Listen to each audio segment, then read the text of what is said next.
Nyampe tripod.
والزين صلى الله عليه.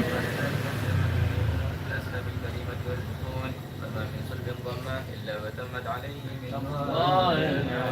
صلى الله عليه وسلم الدام الذي يتنقل في بروجه ليتشرف به موطن استقراره وموضع خروجه وقد وجد الأسباب الأزلية بما قضت وأظهرت من سر هذا النور ما أظهرت وخصصت به ما خصص صلى الله عليه وكان مستقره في الأسباب الفاخرة والأرحام الشريفة الطاهرة حتى برز في عالم الجاهلية وجاء البشر ونورا حير الأفكار ظهوره وبهر وتعلمت ذمة الراكب بهذه القلوب أن يرسم بهذا الكرباس ما هو لديه من عجائب ذلك النور